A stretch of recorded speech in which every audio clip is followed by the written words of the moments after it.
Dear friends, welcome back to my channel Verma Legal Lounge. जैसा कि मैंने अपने फर्स्ट वीडियो में कहा था कि मैं सेकंड वीडियो लाऊंगा जिसके अंदर मैं एप्लीकेशन फॉर्मेट और जजमेंट्स जो कि झूठे केसों और झूठी गवाहियों के ऊपर होता है कि ऐसे मुकदमों ऐसी गवाहियों से कैसे बचा जाए, झूठे केसों से कैसे बचा जाए, अपना बचाव कैसे रखा जाए, सब कॉन्स्पिरेसी से। तो मैंने उसके ऊपर रिसर्च किया और अब मैं आपके सामने अपना सेकंड वीडियो ला रहा हूँ। सो प्लीज़ स्टार्ट करते हैं। ये मेरा डिस्क्लेमर है, कृपया इसको गो थ्रू कर लें बिफोर वी स्टार्ट। अगर हम एप्लीकेशन फॉर्मेट की बात करते हैं तो एप्लीकेशन फॉर्मेट बहुत ही इजी होता है। जिस भी कोर्ट में आपके खिलाफ झूठा केस फाइल किया गया है उसमें एक आपको नॉर्मल सी एप्लीकेशन देनी है। एप्लीकेशन का फॉर्मेट एकदम एग्जैक्टली सेम रहता है जैसे किसी भी कोर्ट केस का होता है। सबसे पहले आपको कोर्ट का नाम लिखना होता है जिस कोर्ट में केस चल रहा होता है। उसके बाद एग्जैक्टली उसके नीचे आपको पार्टीज़ के नेम लिखने होते हैं। फर्स्ट जिसमें होगा एप्लीकेंट जो ये एप्लीकेशन दे रहे हैं, सेकेंडली रिस्पोंडेंट जिसको इनका जवाब देना है, मेनली जो कि अक्यूज्ड हैं। उसके नीचे आपको फैक्ट्स और एविडेंसेस को सबमिट करना है सीरियल वाइज, जिससे क्लियर कट इस्टेब्लिश हो जाए कि जो केस फाइल किया गया है वो झूठा फाइल किया गया है। उसके नीचे आप प्रेयर करें। प्रेयर के अंदर आपको दो चीज़ें करनी है।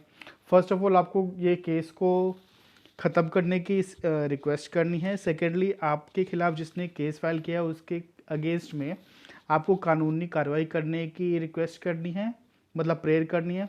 और थर्डली आपको प्रेयर करनी है कि इनके खिलाफ कॉस्ट भी लगाई जाए और आपको जुर्माना भी दिया जाए। इस एप्लीकेशन के बाद मतलब एकदम एंड में एक एफिडेविट भी लगाया जाता है जिसको अटैच किया जाता है ओथ कमिश्नर से, तभी जाकर ये एप्लीकेशन फॉर्मेट आपका कंप्लीट होता है। तो अगर हम इसको दोबारा गो थ्रू करें तो आपको स्टार्ट करना है कोर्ट के नेम से, उसके बाद पार्टीज़ के नेम डालने हैं जिसमें एप्लीकेशन रिस्पोंडेंट के टाइम होंगे। थर्डली फैक्ट्स और एविडेंसेस को सबमिट करना है। फोर्थ आपको प्रेयर करनी है। फिफ्थ सबमिट करना है जो कि अटेस्टेड हो ओथ कमिश्नर से। एक क्वेश्चन आता है कि एप्लीकेशन जो होती है 340 CRPC की पर्जरी की, वो कब फाइल करनी चाहिए। तो इसके लिए मैं कहना चाहूँगा कि आप इमिडिएटली फाइल करें जैसे आपको पता लगे कि आपके खिलाफ झूठे कोर्ट केस फाइल किया गया है या आपके खिलाफ कोई फॉल्स क्लेम कोर्ट में पेश किया गया है। आप इमिडिएटली फाइल कर दें, किसी भी चीज़ का वेट ना करें, इमिडिएटली फाइल करें, एविडेंसेस के साथ कोर्ट में लगाएं। कोर्ट को ये जानने का हक है और आपको भी ये हक है कि आप ऐसे लोगों से अपनी सुरक्षा करें। अब 340 CRPC की जो एप्लीकेशन है उसको कब डिसाइड करना चाहिए, कोर्ट के जो ये ट्रायल चल रहा है इसके साथ डिसाइड करना चाहिए या प्राइमरी केस से पहले डिसाइड करना चाहिए या बाद में डिसाइड करना चाहिए। तो इसके लिए दो इम्पोर्टेंट लैंडमार्क जजमेंट्स हैं जो कि ये क्लियर कट कहती हैं कि एप्लीकेशन 340 CRPC पहले डिसाइड करनी चाहिए। तो जजमेंट नंबर 1 है Syed Nazim Hussain versus the additional principal जज फैमिली कोर्ट। ये जजमेंट पास की गई थी हाई कोर्ट ऑफ इलाहाबाद से और इसमें कोर्ट ने क्लियर कट बोला है कि पर्जरी application must be decided first before proceeding with the case. अब हम दूसरे जजमेंट की तरफ चलते हैं। अब अगर हम सेकंड जजमेंट देखते हैं तो उस जजमेंट का केस टाइटल है, केस का मतलब टाइटल है union of India versus Harish V Milani and others. इसको हाई कोर्ट ऑफ बॉम्बे ने इसमें अपना संज्ञान लिया था, कॉग्निजेंस लिया था और ये बोला था कि पर्जी एप्लीकेशन जो होती है वो फर्स्ट डिसाइड करनी चाहिए before proceeding with the case. आप इन दोनों जजमेंट्स को अपनी एप्लीकेशन में सम्मिलित करें और वो एप्लीकेशन अपने कोर्ट के समक्ष प्रेजेंट कर दें। इसके अलावा मैं कुछ और भी चीज़ें कहना चाहता हूँ कि आप एप्लीकेशन के साथ साथ ओरल सबमिशन भी दें हिट जजमेंट्स को प्रेजेंट करते हुए, और जो हॉनरेबल जज है उनको कन्विंस करने की कोशिश करें कि आप इस केस पे इस एप्लीकेशन को पहले डिसाइड करें, जिससे ये टाइम भी बचाएगा कोर्ट का, पैसे भी बचाएगा पार्टीज़ का, और जो एप्लीकेंट है उसकी हरासमेंट जो इतने टाइम से हो रही है उसको भी रोका जा सकेगा।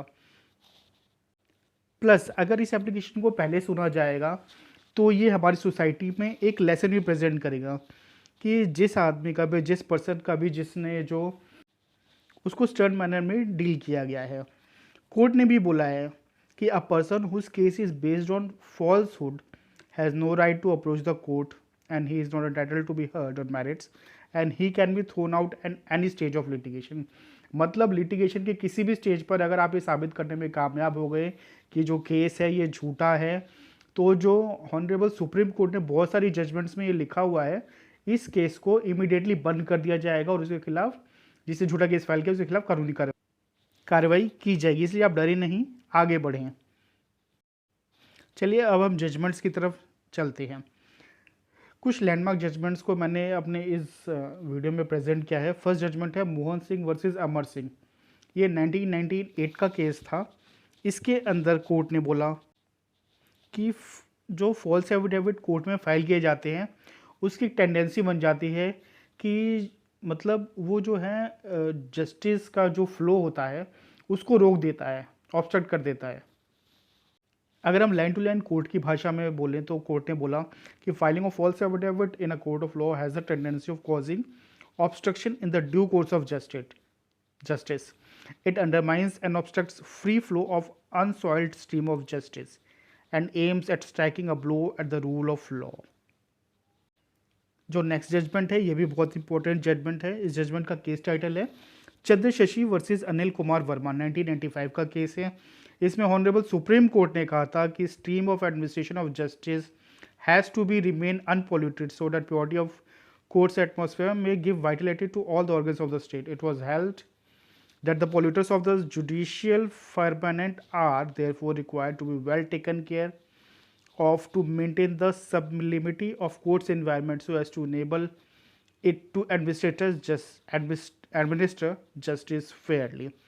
मतलब जस्टिस फेयरली देने के लिए हमें बहुत सारी चीज़ों को ध्यान में देना होगा और ऐसे लोगों को फटाफट इमीडिएटली बाहर निकालना होगा। अब मैं अपने तीसरे जजमेंट की तरफ अगर बढ़ूँ जो कि मैंने रिसर्च करके ढूंढा है, वो है उस केस का टाइटल है the secretary Hailakandi bar association versus state of Assam and another. ये 1996 का केस है। इसमें एपेक्स कोर्ट ने बोला था कि filing inaccurate documents deliberately with a view to mislead the court amounts to interference with the due course of justice by attempting to obstruct the court from reaching a correct conclusion and thus amounts to contempt of court. अब अगर इसमें जो court ने लिखा है अगर उसको आप ध्यान से देखेंगे तो इसमें दो चार चीज़ें बोली गई हैं कि जो इनएक्यूरेट डॉक्यूमेंट डेलिबरेटली मतलब जानबूझ के किसी ने गलत डॉक्यूमेंट फाइल कर दिया है कोर्ट को गुमराह करने के लिए, तो वो सीधा का सीधा कंटेम्प्ट ऑफ कोर्ट है, क्योंकि वो जस्टिस को ऑब्स्ट्रक्ट कर रहा है और कोर्ट को मिसलीड कर रहा है ताकि वो करेक्ट कंक्लूजन पर ना पहुंच पाए। आगे बढ़ते हैं अपनी दूसरी जजमेंट पे, जिसका केस टाइटल है Mohammad Hussain Motiwala versus state of Maharashtra and others. ये भी 1995 केस है। इसमें कोर्ट ने लिखा है कि the court found that the fact stated in the petition on oath are fabricated and false. It amounts to abuse of process, criminal contempt of court and the petitioner who has made false statement on oath is also liable for the prosecution under the appropriate provision of IPC। यानी कि court इसमें clear कर दिया है, एकदम clear कर दिया है कि जो पेटिशन है जिसके अंदर आपने एफिडेविट भी दिया कोर्ट के साथ, एफिडेविट भी दिया अटैच करा के ओथ कमिश्नर से, उसमें उसको आपने झूठा बनाया है, झूठ लिखा है और ये अब्यूज़ है process of administration of justice का। और ये एक और केस बना रहा है कंटेम्प्ट ऑफ कोर्ट, क्योंकि किसी पर्सन ने अगर झूठा जानबूझ के केस फाइल किया, एफिडेविट भी दे दिया ओथ कमिश्नर से अटैच करा के अपने मोटिव के लिए, तो वो क्रिमिनल कंटेम्प्ट। ये एक दूसरा एक और मतलब जजमेंट है। इस जजमेंट में भी बोला गया है कि first statement is made before the court or note or any act which cause hindrances in the process of administration of justice is done it amounts to criminal contempt. अगर आप ध्यान से देखेंगे तो जितने भी जजमेंट्स अभी तक आपने देखी हैं सबके अंदर सिमिलर बातें की जा रही है कि अगर कोई झूठा केस फाइल करता है, झूठी इन्फॉर्मेशन देता है कोर्ट को, तो वो कंटेम्प्ट ऑफ कोर्ट है, abuse of process of administration of justice है और ऐसे लोगों को सख्ती से डील किया जाना चाहिए। अगर आप दूसरे जजमेंट की तरफ बढ़ते हैं, ये जजमेंट का जो केस टाइटल है Rajiv Kumar son of Lakshman versus the state of UP. इसमें court held that petitioners file the petition totally on false averments in order to mislead the court to obtain a favorable order. They are liable to be tried for committing criminal contempt and are further liable to dealt with heavy hands. इसमें भी court ने clear कर दिया कि ऐसे लोगों को छोड़ना नहीं चाहिए, उनके खिलाफ कानूनी कार्रवाई सख्त से सख्त करनी चाहिए ताकि सोसाइटी में एक स्ट्रॉन्ग लेसन जाए कि कानून कमज़ोर नहीं, कानून बहुत ज़्यादा स्ट्रॉन्ग है। अब जो ये जजमेंट आ रहा है स्क्रीन पर, इसमें भी the honourable supreme court held that the practice of having false evidence incorporated in an affidavit filed before a court should always be deprecated, and we do now record the same. The fact that the defendant has affirmed a false affidavit before this court is rather serious, and thereby rendered himself guilty of contempt of this court as noticed herein before. अगर आपने इस जो मैंने बोला, अगर आपने इसको ध्यान से सुना होगा तो इसमें 4-5 चीज़ें बोली गई हैं जो कि क्लियर कट इंडिकेट कर रहा है कि अगर किसी ने कोर्ट में अप्रोच किया है अनक्लीन हैंड से, फैब्रिकेटेड एविडेंसेस से, फॉल्स क्लेम से, तो उसको कोर्ट नहीं छोड़ेगा। कोर्ट उसको रिकॉर्ड भी करेगा, उनके खिलाफ एक्शन भी लेगा, और कंटेम्प्ट ऑफ कोर्ट का जो होता है, जो डिस्क्रिशनरी पावर होती है कोर्ट के पास, वो भी कोर्ट कर सकता है in addition to the IPC sections mention in the Indian penal code under 340 CrPC. Dear viewers, अब जो जजमेंट आपके सामने स्क्रीन पर आ रही है, HS. Bedi versus national highway authority of India, ये एक बहुत ही ज़्यादा इम्पॉर्टेंट लैंडमार्क जजमेंट है जो कि 340 सीआरपीसी पर्जरी और स्पेशली सेक्शन 209 आईपीसी से डील करता है। ये इतना इम्पोर्टेंट जजमेंट है कि इसकी आप अगर आप ध्यान से देखें तो मैंने इसमें 3 चीज़ें लिखी हुई हैं। एक तो ये इंपॉर्टेंट जजमेंट है 340 सीआरपीसी और सेक्शन 209 आईपीसी में। Secondly, copy of this judgment has been send to the district and session जज for being circulated to the courts below.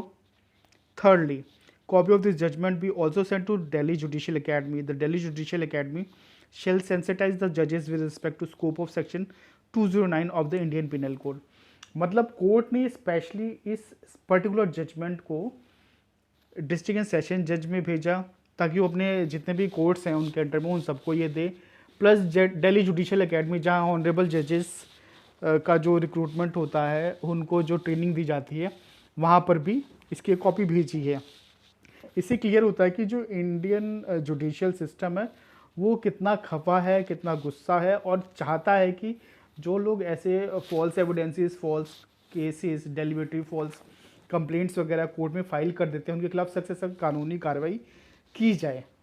तो मेरा आपसे आप सभी से अनुरोध है कि ये जो स्पेशल एक जजमेंट है, ये वाली HS. Bedi versus national highway authority of India, इस जजमेंट को लें, सर्च करें और इसके अंदर पढ़ें। इसके बहुत सारी चीज़ें आपको मिल जाएगी कि आपका जो भी प्रॉब्लम है सॉल्यूशन उसका इमीडिएटली मिल जाएगा आपको पढ़ते ही। फ्रेंड्स, मैंने बहुत रिसर्च की है, बहुत ज़्यादा रिसर्च की है इस मैटर पे, तभी मैं आपके सामने ये जजमेंट्स लेके आया हूँ। और मुझे पता है कि जो लोग ये स्पेशल ये जो वीडियो देख रहे हैं वो भी किसी न किसी वजह से परेशान होंगे, झूठे केसों में फंसे होंगे या झूठी कंप्लेंट्स में फंसे होंगे जो कि कोर्ट में उनके खिलाफ चल रही होगी, जिससे वो हरास हो रहे होंगे और वो चाहते होंगे इससे बाहर निकलें। तो मेरा आप सभी से अनुरोध है कि कृपया ये जितने भी जजमेंट्स हैं सबको देखें आप, स्पेशली ये वाली judgment H S. Bedi versus national highway authority of India वाली जजमेंट।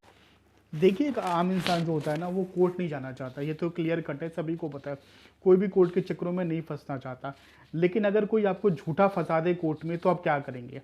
आपकी मजबूरी है, आप डरे नहीं, आप आगे बढ़ें। आपकी मदद के लिए 100 हाथ खड़े होंगे जब आप जैसे ही आप कदम रखेंगे कोर्ट की तरफ। डरो मत, बिल्कुल मत डरो, आप आगे बढ़ो। एट द एंड मैं आपसे यही कहना चाहता हूँ, मेरे जो सब्सक्राइबर्स हैं और जो मेरे सब्सक्राइबर्स नहीं हैं जो कि ये चैनल देख रहे हैं, प्लीज़ मेरे इस चैनल को सब्सक्राइब करें, लाइक करें और शेयर करें अपने फ्रेंड सर्कल में, अपने जान पहचान के लोगों में। और अगर आपको पता है, अगर आपको ऐसा लगता है कि कोई झूठे केसों में फंसा हो तो उस तक भी ये वीडियो पहुंचाएं। मेरी दोनों वीडियो पहुंचाइए, सेकंड वीडियो है, सेकंड पार्ट है फर्स्ट वीडियो का मैं लिंक जो है डिस्क्रिप्शन बॉक्स में दे दूंगा। मेरे चैनल को आप सब्सक्राइब करें। इसमें मैं Indian penal code, code of criminal procedure, code of civil procedure और लेटेस्ट जजमेंट्स ऑन लॉ जो भी आते रहेंगे दिल्ली हाई कोर्ट से या honourable supreme court of India से, मैं सबको अपने चैनल पे लाऊंगा और सबके बारे में सारी चीज़ें समझाऊंगा जितना मैं समझ पाया हूँ।